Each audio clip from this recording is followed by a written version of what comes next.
What is up guys, Wolfgang here. So today I want to talk about the Asus ROG Chakram, a very interesting mouse, which we'll learn more about in just a sec. So I've been using the Chakram for about 6 months now, and well, I want to share my thoughts about it. Design-wise, it definitely does match the ROG Falcon, which I have a video up here, which is the keyboard that was released at the same time as this mouse. It does have a similar gamer aesthetic with the logo here as well. However, as you can notice, when the RGB lights are off, you can kind of pass it by as just an ergonomic mouse, which is definitely a plus. For example, if you're using this mouse in college and you don't want to distract or you don't want to draw too much attention on yourself, you can just turn the RGB lights off and it looks more like an ergonomic mouse, which is definitely a plus. These lights, the RGB lights on this mouse, are the strongest RGB lights I've owned. You can't really appreciate it on video as it's currently very sunny and I have a strong light on to record this video. However, these lights have definitely been the strongest lights I've owned as far as RGB goes. Now then, for battery life, it is charged with a USB-C connector here up front. And the battery lasts, I'd say, a decent amount of time. It depends if you have the RGB on or off and at what level. So I usually have this mouse at 50% brightness as I cover most of the RGB when using it. But when using RGB, this mouse can last you around a week or two while using it for gaming only. As I mentioned in my Asus ROG Falcon keyboard video, these peripherals are the ones I use specifically when gaming. I do not use them for everyday use, as I do find them a bit cumbersome for that purpose, and there are other options. Now, I'm not saying that they are uncomfortable for everyday use. However, once you have something like the MX Master 3 video up here, you definitely prefer this for everyday use as it has different features, perhaps not more, but different features which are more convenient for everyday use. For gaming, it'll last you about 2 weeks on battery life, and the lights will start to flicker or blink when the battery is low, which will tell you that you need to charge the device. Using it everyday use, I'd estimate around 5 to 6 days of battery life, depending on your RGB use. But it's a decent battery, I'd say, but do keep in mind that you'll have to plug it in more than other peripherals. Now then, inputs wise, you have left click, right click, middle click, standard scroll wheel, forward button, backward button, and a thumb joystick, which we'll talk more about in just a bit. A few extras I want to talk about on this mouse, as it is not necessarily a normal mouse, is that first of all, you can switch out what logo you want to have on the back of the mouse. So just let me show you that there is just a light right there. And then there's this little puck you can put in, which has the ROG logo. When you buy this mouse, it does come with this empty blank puck, which means that you can draw whatever logo you want, and you can fit it in here, so it's visible when you are using the mouse. You can fill it in with a Sharpie, you can 3D print a different piece, but yeah, you have flexibility to change the logo as you wish. Now next you can see that to place the USB dongle, there's a little space in here, like so. And that way you don't lose your USB dongle when you're on the go. Now then, one really interesting part about this mouse is that you can also switch out the switches on it. So over here you can see the 2 mouse clicks right here, which you can easily pull out with a tool that they include and switch them out for different switches if you want. Now this can be to make it more of a silent mouse or more of a clicky mouse, as you wish. When you open the box, it comes with this little tool set right here, which comes with a spare set of switches, comes with 2 joystick add-ons, which I'll talk about in just a sec, and it comes with the switch puller. On the right side of the mouse, you have a thumb joystick. Now this is nice because you can remap it in games as if it was a joystick, or you can also remap it for macros. So I personally use it for switching virtual desktops and then volume up and down, as those are the things I most commonly do.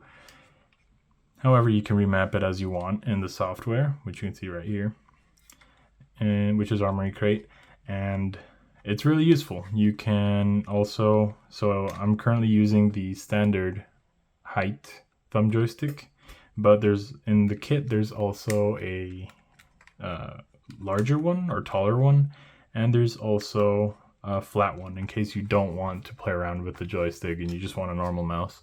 You have the option for that. When removing these joysticks, you do have to be a bit careful, as the taller one I used to use it, and after a lot of removing it and putting it back in there, it did break a bit, which means that it fits really loosely. This one, which is the medium height, or low height, because the other one just doesn't exist pretty much, but this one here does work normally, as I haven't really fiddled with it as much to take care of it and just have it available when I want to use it.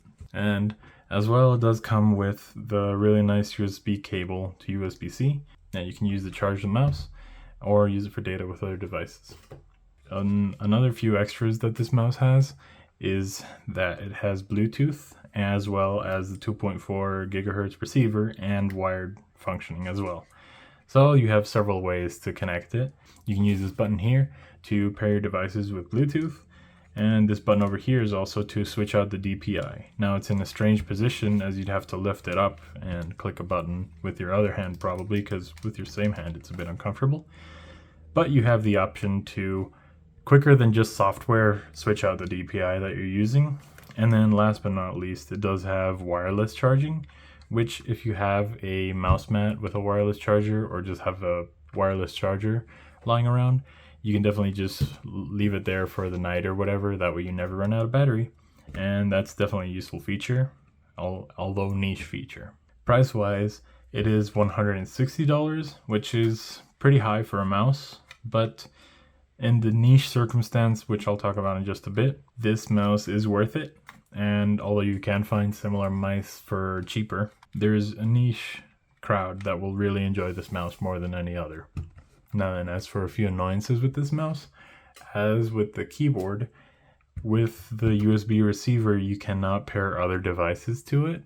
So for example, as I have the Asus ROG Falcon keyboard, video up here, you cannot pair the keyboard to this receiver, nor can I pair the mouse to the keyboard's receiver, which means that I'm using two dongles, which is really annoying when coming from a brand like Logitech, in which you can connect 6 devices to the same receiver, which just gets a little bit annoying just knowing that you're using more USB ports than you should have to. Also, as the keyboard, I have had some issues with some interference. So sometimes, out of nowhere, it'll switch my weapon in shooters, so that means it will do like a ghost scroll. This is a really rare occurrence when it happens, which when it happens, it's really annoying, especially in shooter games, in which switching your weapon at the wrong time can make you lose the game. Now then, another complaint I had was with the joysticks, as I already mentioned, that they're a little bit on the fragile side. Just try not to aggressively use them, and not to remove them as often, as that kind of causes them to break.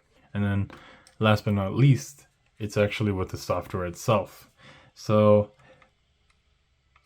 at the time of recording this video, I was looking at the software available for this mouse, which at the beginning was always Armory Crate, just normal version basically. When looking into this mouse for the price, I found out there's actually an Armory Crate 2 now, or Armory 2, I believe it's called.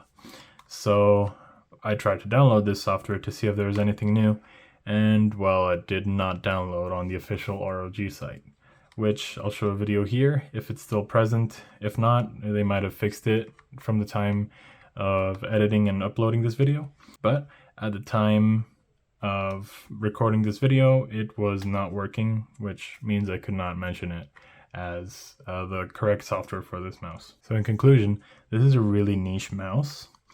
It has a fairly high price, however I'll let it slide a bit just because I do enjoy the flexibility of having RGB lights on for a gamer aesthetic, RGB lights off for a more non-gaming aesthetic. And then you can also switch this out, which is helpful, which if you believe in right to repair, the switches are hot swappable, which is a really good thing for long-term use.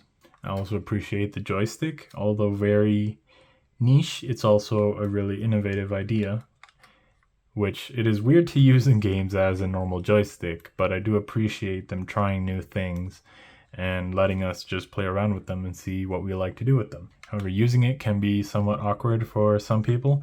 I do have large hands, which means my hand naturally rests on the joystick, but depending on your hand size and grip, it might require quite a severe shift to use this joystick. So all around, I really do appreciate Asus doing things differently in every aspect, not only in the peripherals market, as well as the laptop market, which I hope to talk to you in the future.